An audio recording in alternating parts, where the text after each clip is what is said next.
नगर में आयोजित किए गए भाजपा बूथ अध्यक्ष सम्मेलन में मुख्य अतिथि के रूप में पहुंचे उत्तर प्रदेश सरकार के कैबिनेट मंत्री पत्रकारों से रूबरू हुए थे, जिन्होंने लोकसभा चुनाव को लेकर बड़ा बयान दिया है। आइए आपको भी दिखाते हैं। बता दें कि चुनावी संग्राम चल रहा है, ऐसे में बयानबाजी का दौर बड़े स्तर पर है। सभी पार्टियों के राजनेताओं और कद्दावर नेता लोकसभा चुनाव को लेकर बड़ी बड़ी बातें करते दिखाई दे रहे हैं। इसी कड़ी में नगर में आयोजित किए गए भारतीय जनता पार्टी के बूथ अध्यक्ष सम्मेलन में शिरकत करने के लिए पहुंचे उत्तर प्रदेश सरकार के कैबिनेट मंत्री अरविंद कुमार शर्मा पत्रकारों से रूबरू हुए थे और पत्रकारों द्वारा पूछे गए तमाम सवालों का उन्होंने बेबाकी से जवाब भी दिया था।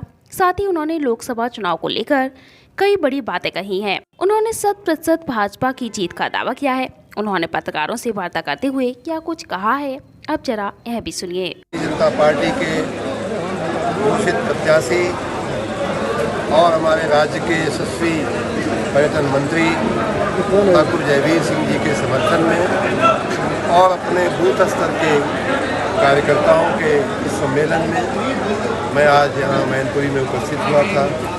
मुझे यहाँ के कार्यकर्ताओं का उत्साह देख करके, विशेष रूप से ठाकुर जयवीर सिंह के प्रति उन लोगों का लगाव देख करके, उनके प्रति उनका सम्मान देख करके मुझे आशा ही नहीं, पूर्ण विश्वास है कि इस लोकसभा के चुनाव में पहली बार शायद मैनपुरी में भी कमल खिलने जा रहा है। इसमें हमें कोई शंका नहीं। मंत्री जी ये बताइए, जब से चुनाव हुए 1952 से लेकर अब तक आपकी विचारधारा का कभी यहाँ से सांसद नहीं हो पाया। बीजेपी इतिहास रचने के लिए क्या रणनीति है आपकी? बिल्कुल रणनीति साफ है।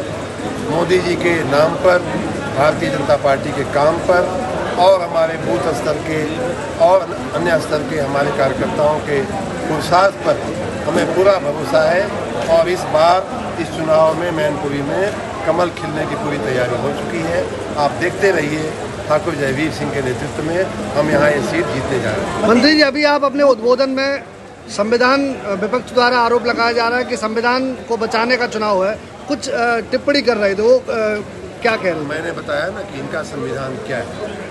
इनका लिखित और अलिखित संविधान ये है कि जिसकी लाठी उसकी भैंस, उल्टा चोर कोतवाल को डांटे, यही सब इनका संविधान है। और उसी संविधान को बचाने के लिए ये लोग लगे हुए हैं। हमारे देश का संविधान कांग्रेस ने जितना तोड़ा मरोड़ा है, समाजवादी पार्टी के समर्थन में जितना टूटा है, उतना कभी नहीं टूटा। कांग्रेस ने इमरजेंसी ला करके संविधान की ऐसी तैसी कर दिया था।